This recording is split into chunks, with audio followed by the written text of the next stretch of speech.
Olá, pessoal.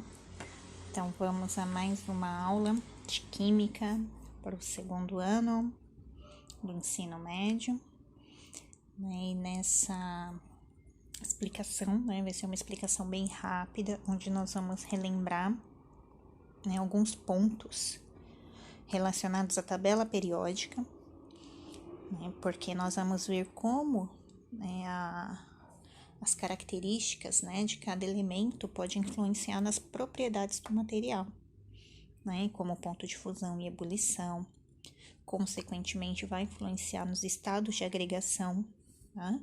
E dependendo de cada elemento existente na tabela periódica, ele vai também influenciar na afinidade nas ligações químicas, Quais ligações?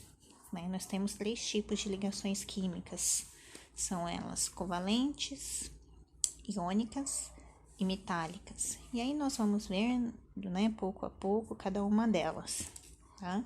Então, vamos relembrar um pouquinho a nossa tabela periódica, Vamos centralizar ela aqui, tá? Então, relembrando um pouquinho a tabela periódica, nós sabemos que a tabela, ela é dividida, vamos fazer uma divisão mais generalizada, em metais, não metais e gases nobres, Então, nós sabemos que os gases nobres, que estão aqui na nossa última coluna, eles são elementos que eles não fazem ligações químicas, Mas por que eles não fazem ligações químicas? Então, relembrando um pouquinho, eles são átomos, que têm a sua última camada de valência ali, camada eletrônica, completa. Então, são elementos estáveis que não fazem ligação com nenhum outro da tabela periódica, estão sempre sozinhos, E aí, aqui nós temos os não metais, os metais de transição, e aqui os metais, exceto o hidrogênio, tá? E nós vamos ver a fundo aí, cada uma dessas ligações químicas e como que elas acontecem, tá? E por que elas vão influenciar, por exemplo, no ponto de fusão e de ebulição de cada elemento, de cada composto. Então, por que elas vão influenciar? Nós lembramos, que a molécula...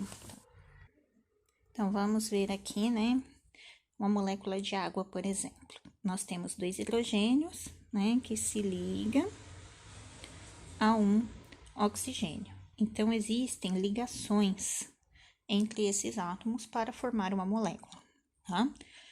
E por que essas ligações que acontecem vão influenciar no estado de agregação, por exemplo? Porque nós sabemos que a água, a 25 graus Celsius, ela é líquida, Enquanto, por exemplo, o oxigênio, vamos colocar aqui 2 oxigênios, que é o O2.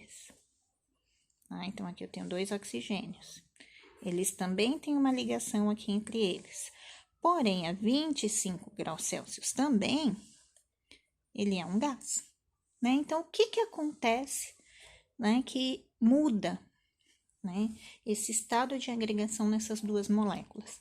É exatamente as ligações químicas, tá? Então, significa que aqui, essa ligação entre o hidrogênio e o oxigênio é uma ligação mais forte, Existe um poder de atração aqui entre esses 2 átomos, que é mais forte que essa aqui entre os 2 oxigênios, tá? Por esse motivo, esse oxigênio aqui, que é o O2, ele é gás a 25 graus Celsius, enquanto a água é líquida, Então, eu tenho, por exemplo, o aço, que é uma liga metálica, que são diversos compostos aí, metais ligados, que a 25 graus Celsius ele é sólido, Então, o que acontece com essa molécula?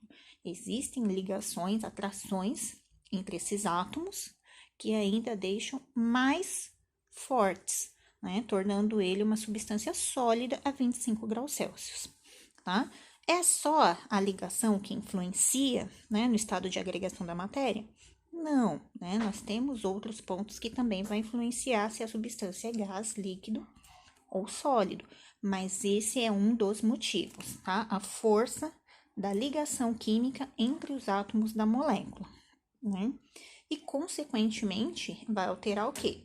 Ponto de fusão e ponto de ebulição, né? Então, eu preciso de bem mais calor na água para ela entrar no estado gasoso, né? No caso do ponto de ebulição, do que no oxigênio. Então, com menos energia, o oxigênio é gás, do que a molécula de água, porque é mais fácil quebrar, né, as ligações. E o que mais influencia, né, essas ligações químicas? Na afinidade entre as moléculas, tá? Então, o tipo de ligação química também vai influenciar de como será feita, né, as reações químicas, tá? Então, e além disso, né, esses tipos de ligações químicas ainda podem influenciar na polaridade da molécula, né, se ela é polar, se ela é apolar, se ela vai conduzir eletricidade ou não, tá? E em diversas propriedades da substância, tá? E aí nós vamos estudar mais a fundo cada uma desses tipos de ligações, né, covalentes, iônicas e metálicas, e vamos entender um pouquinho, né, quais são as diferenças entre elas e por que elas causam essas alterações nas moléculas, tá? Obrigado, gente. Até a próxima aula.